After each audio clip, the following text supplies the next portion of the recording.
మీ కథల సమయంకు స్వాగతం. నేను మీ రమ్య. హలో అండి.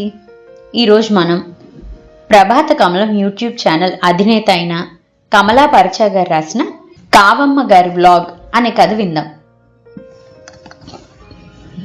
ఒరే విట్టయ్యా, విట్టయ్యా, సెల్ మాట్లాడటం అవుతూనే గట్టిగా పిలిచింది కావమ్మ. అబ్బా, గుండమ్మ కథలో గుంటనక్క గంటయ్యని పిలిచినట్లు ఏమిటా పిలుపు? విసుక్కుంటూ వచ్చాడు విఠల్. ఏం చేయమంటావురా, మా నాన్న పేరు పెట్టాలి అని మీ నాన్న వాళ్ళ నాన్న పేరు పెట్టారా? మావగారి పేరు పెట్టి ఎలా పిలుస్తారా? అందుకేగా రంగారావుకి పండరీపురం వెళ్ళొచ్చాక ఆ విఠలుడి దయతో పుట్టావని విఠలని కలుపుకున్నానా? మామగారి పేరు ఉచ్చరించినందుకు సుతారంగా చెంపలు వాయించుకుంటూ గదమాయించింది కావమ్మ. ఎప్పుడు ఉండేదేగా ఈ గోల, అసలు ఎందుకు పిలిచావో చెప్పు అడిగాడు పాండురంగ విఠల్. మా వేలు విడిచిన మేనల్లుడు జగన్నాథం వాడి కుటుంబంతో స్వామివారి దర్శనానికి వస్తున్నాడట. కొండకు వెళ్లే ముందు మన ఇంటికి వచ్చిపోతానని ఇప్పుడే చెప్పాడురా. బంధుప్రీతి కావమ్మ ముఖం చాటంత చేసుకొని సంబరపడిపోతూ చెప్పింది. ఎవరమ్మా ఆ జగన్నాథం, గుర్తు రావటం లేదే? సాలోచనగా అడిగాడు విఠల్. నువ్వు చూడలేదులేరా, వాడు చిన్నప్పుడే వాళ్ళ నాన్న బొంబాయి వెళ్ళాడు.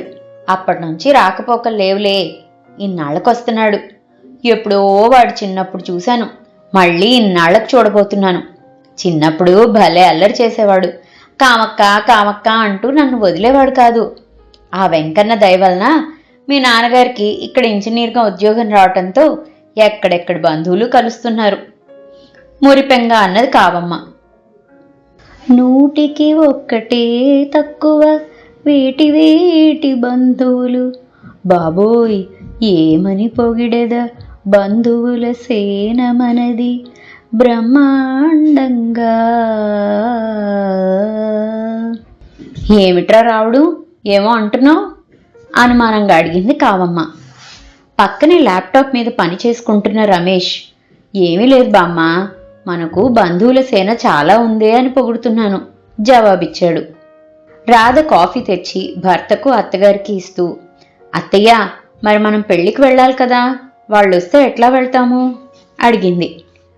వాడికి వరుస అన్నయ్య కూతురే అవుతుంది కదా, వాళ్ళు ఆ పెళ్లికి వస్తారట జవాబిచ్చింది కావమ్మ.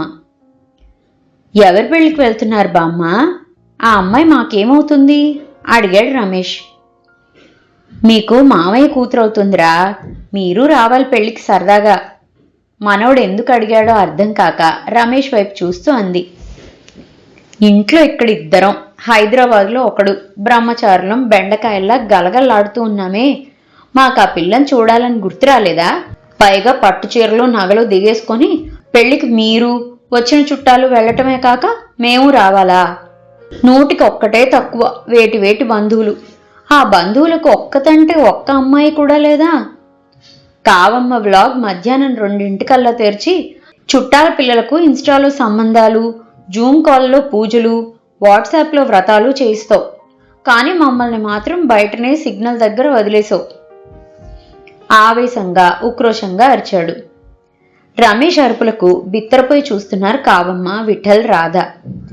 అంతలోనే కావమ్మ తేరుకొని, అయ్యో మనవడా, కావమ్మ వ్లాగ్ తెరవడం, పూజలు, వ్రతాలు, సమాధానాలు, సంబంధాలు చూడటం ఫుల్ సర్వీస్ సెంటర్ అంటావు, కానీ దేనికైనా మీకు మ్యాచ్ మేకింగ్ కేవైసీ పూర్తవ్వాల్సిందే అని అంటుండగానే హడావుడిగా కామేష్ లోపలికొచ్చి అక్కడి వాతావరణం గమనించకుండానే రమేష్తో, బ్రో తొందరగా రారా, మా సినిమాలో పెళ్లి పురోహితుడి వేషం వేసేవాడు హ్యాండ్ ఇచ్చాడు, షూటింగ్ ఆగిపోయింది, నిన్ను తీసుకొస్తానని చెప్పాను, లేలే తొందర చేశాడు. ఒరే కావుడు, ఏదో చెప్పబోయింది కావమ్మ. అప్పటికే కాస్త తేరుకున్న రాధ, కావుడు రావుడు ఏమిటండి, మీ పేరు మామయ్య గారి పేరు పెట్టాలని అలా పెద్దల పేర్లు పెట్టే ఆనవాయితీ ఉందని రామారావు, కామేశ్వరరావు పెట్టమని మీరు గోల్ చేస్తే కామేష్, రమేష్ అని పెట్టుకున్నాను, అలా పిలవలేరా? రుసరుసలాడింది. కోపంగా ఏదో అనబోతున్న కావమ్మ, రమేష్, ఆపండి మీ పేర్ల గోల, మహా పెట్టారులే గొప్ప పేర్లు అని ఒక్క అరుపు అరిచేసరికి మూతి తిప్పుతూ మనవణ్ణి చూసింది. కామేష్ నెత్తిన ఒక మొట్టికాయ వేసి, వీడో సినిమా పిచ్చోడు, పోయినసారి బృందగానం పాడేవాళ్ళు హ్యాండ్ ఇచ్చారని ఏడిస్తే పోనీ పాపం మా గొంతు వినిపిస్తుందని నా ఫ్రెండ్స్ని కూడా వెంటేసుకొని వస్తే ఎంత చెవులు చించుకొని విన్నా మేం వినిపించలేదు. ఇప్పుడేమో పెళ్లి చేసే పురోహితుడిగా రావాలా? మన పెళ్లి గతి లేదు కానీ ఎవరికో పెళ్లి చేయించాలా? నీకు సిగ్గులేదురా? పెళ్ళి పెళ్ళం అవసరం లేదా? ఇట్లా సినిమా పెళ్ళిళ్ళు నువ్వు చేస్తూ నాతో చేయిస్తూ ఉంటావా? అవునులే, ఏడ్చేవాడికి పెళ్ళం వస్తే నాకు పెళ్ళం వస్తుందని బేఫికర్గా ఉన్నావు. వడగళ్ల వాన్లా దడదడలాడించిన తమ్ముడి వైపు తల తడుముకుంటూ బిక్కమొహంతో చూశాడు కామేష్. ఇంటి ముందు ఆటో ఆగిన చప్పుడుకి అందరూ అటువైపు చూశారు. ఒక్కసారిగా రమేష్ కళ్ల ముందు మెరుపు మెరిసింది. నల్ల కార్పీస్ మీద ఆకుపచ్చ ప్రింటెడ్ షర్ట్ వేసుకొని ఉన్న ఓ అమ్మాయి చెంగున ఆటోలో నుంచి దూకింది. భుజాల వరకు ఉన్న జుట్టుని సుతారంగా వేళ్లతో వెనక్కి తోసుకుంటూ ఎదురుగా తననే గుడ్లప్పకించి చూస్తున్న రమేష్ను చూసి కొంటెగా నవ్వింది. ఒరే జగ్గు, రారా, ఎన్నాళ్ళకు చూస్తున్నాన్రా, పెద్దవాడు అయ్యావు. ఇది నీ కూతురా? నోరంతా తెరిచి సంబరంగా ఆహ్వానించింది కావమ్మ వాళ్లను. ఎట్లా ఉన్నావే అత్తయ్య? ఇది నా కూతురు ఊహ. మొన్ననే ఇంజనీరింగ్ అయిపోయింది. నా భార్య కళ్యాణి. పరిచయం చేస్తూ సూట్ కేసు తీసుకొని లోపలికి నడిచాడు జగ్గు అనబడే జగన్నాథం. ఇటు ఇయ్యండి మావయ్య, నేను తెస్తాను అంటూ సూట్ కేసు తీసుకున్న మనవణ్ణి బుగ్గన చేసుకొని ఆశ్చర్యంగా చూసింది కావమ్మ. కుశల ప్రశ్నలు కాఫీలు అయ్యాక ముందు పెళ్లి చూసుకొని తర్వాత స్వామివారి దర్శనానికి వెళ్దాం అనుకున్నారు. గులాబీ రంగుకి ఆకుపచ్చ అంచున్న పట్టులంగా జాకెట్టు, ఆకుపచ్చ జార్జెట్ ఓణి వేసుకుని మెడలో చంద్రహారం, నడుముకి వడ్డాణం, చెవులకు జుంకీలు, బంగారు జడకుప్పెలతో పొడగాటి జడతో వయ్యారంగా బెడ్రూమ్ నుంచి వచ్చిన ఊహను కళ్ళు విప్పార్చుకొని చూస్తూ, అరే ఇందాక పొట్టి జుట్టు ఇప్పుడు పొడగాటి జడ, ఇదేం వింత అని ఆశ్చర్యంగా చూస్తున్న రమేష్ను హాయ్ బావా అని పలకరించింది ఊహ చిలిపిగా నవ్వుతూ. షూటింగ్ రేపు చేసుకోవచ్చులే పదమని కామేష్ను బయలుదేరదీశారు. అందరూ పెళ్లివారింటికి చేరేసరికి అక్కడంతా గడబిడగా ఉంది. అక్కడ కనిపించిన పెళ్లి కూతుర్ని చూసి నిశ్చేష్టుడయ్యాడు కామేష్. అలాగే పక్కన కుర్చీలో కూలబడ్డాడు. ఊహ చుట్టూ ఊహలల్లుకుంటూ తిరుగుతున్న రమేష్ అన్న చేయి పట్టి లాగటంతో ఏమిటన్నట్లు చూశాడు. కళ తప్పిన అన్నమోహన్ చూసి షూటింగ్ గురించి బాధపడుతున్నాడేమో అనుకుని, పర్వాలేదులేరా, ఇది ప్రాక్టీస్ షూటింగే కదా, రేపు వెళ్ళవచ్చు, నువ్వు వాళ్ళకు కాల్ చేసి చెప్పావుగా అని సముదాయించి, ఏది ఈ పిల్ల అంతలోనే ఎటుపోయింది అని చుట్టూ చూస్తున్నాడు. అది కాదురా అన్న మళ్ళీ చేయి పట్టి లాగటంతో విసుగ్గా అటు చూసిన రమేష్ అన్న కళ్ళల్లో లీలగా తడి, మొహం అంతా గులాబీ రంగులోకి కందిపోవటం చూసి గాబరా పడ్డాడు. పక్కన కూర్చుంటూ ఏమైందిరా అనునయంగా అడిగాడు కాసేపు ఊహను వదిలేసి. అటు చూడు పెళ్లి కూతుర్ని దీన మోహంతో చూపించాడు కామేష్. అరే నీ సుందరి గట్టిగా అరుస్తున్న తమ్ముడు నోరు మూశాడు కామేష్. ఇదేమిట్రా ఇట్లా అయ్యింది అన్నతో విచారంగా అన్నాడు. అంతా నా కర్మ, ఏడు గొంతుతో గొణిగాడు. పెళ్లికొడుకు కట్నం డబ్బులు తీసుకొని పారిపోయాడు అంటూ పెళ్లికూతురు మేనమామ అరుస్తూ పరిగెత్తుకుంటూ వచ్చాడు. పెళ్లికూతురు తల్లి గొల్లుమంది. ఏమిటేమిటి, పెళ్లికొడుకు పారిపోయాడా? గందరగోళం, అరుపులు. ఎవరితో మాట్లాడుతున్నారో, ఏమి జరుగుతుందో ఏమీ అర్థం కావటం లేదు. యాహూ! రొట్టె విరిగి పానకంలో పడింది. బ్రో, ఇదే మంచి సమయం, నువ్వు సుందరిని తీసుకొని పారిపోరా అన్న చెవిలో గుసగుసగా అన్నాడు రమేష్. పనిలో పని పెళ్లికొడుకు డబ్బుతో పారిపోయిన రీల్కు ఇన్స్టాలో బోలెడు వ్యూస్ వస్తాయి. సెల్ తీశాడు రమేష్. పోదామా అన్నట్లు సుందరి వైపు ఆశగా చూశాడు కామేష్. ఇదేమీ పట్టనట్లు నిర్వికారంగా కూర్చునుంది సుందరి. పెళ్లికూతుడు తండ్రి భుజం మీద కండుగా తీసి నెత్తిన వేసుకుని 2 చేతులు నెత్తిన పెట్టుకొని కూర్చున్నాడు. నాన్న, మనమేమన్నా దేబ్యం మొహాలవా? ముద్దు కుడుముల్లాంటి 30 లక్షలు తీసుకొని పారిపోతే ఊరుకోవాలా? పదండ్రా, వాడెక్కడున్నా వేసుకొద్దాం పెళ్లికూతురు అన్న గాండ్రించాడు.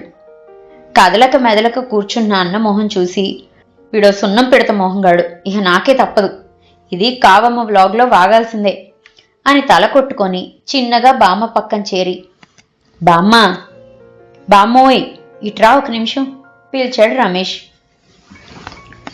ఏంట్రా, అసలుకే పాపం మా పెద్ద మేనల్లుడు చాలా దిగులు పడ్డాడు. వాడిని. అబ్బా అదే బామ్మ, అదే చెప్తున్నాను. నువ్వు పక్కకి రా, ఇట్రా. బామ్మ చేయి పట్టి పక్కకు గుంజి, పాపం ఇంత ఏర్పాట్లు చేశాక తాళి కట్టే ముందు పెళ్లి కొడుకు పారిపోయాడు కదా. పాపం ఎవరైనా పెళ్లి కొడుకు కట్నం తీసుకొని పారిపోయాడు అనుకుంటారా? పెళ్లి కూతురులో లోపం అనుకుంటారు కదా. మళ్ళీ ఆ పిల్లకి ముందు ముందు ఎట్లా పెళ్ళవుతుంది అన్నాడు చాలా జాలిగా, ఏదో ఆ అమ్మాయిని ఉద్ధరిస్తున్నట్లుగా. కావమ్మ మనవడి వైపు అనుమానంగా చూసింది. వీడు అసలే పెళ్లి పిచ్చోడు, పెళ్ళి పెళ్ళి అని ఏడుస్తున్నాడు. వీడు చేసుకుంటానంటాడా ఏంటి కర్మ అనుకొని వాడి నెత్తిన ఒకటి గట్టిగా ముట్టి, ఒరే వెధవా, నువ్వు గాని చేసుకుందాం అనుకుంటున్నావా ఏమిట్రా ఆ పిల్లని? నీకు వరహీనమైతుంది, నీకంటే ఏడాది పెద్దది అంది తల తడుముకుంటూ. అబ్బా బామ్మ, ఎంత గట్టిగా ముట్టావు. ఇక అందరూ బట్టతల బ్రహ్మచారి అంటారు కోపంగా అని కాస్త తమాయించుకొని.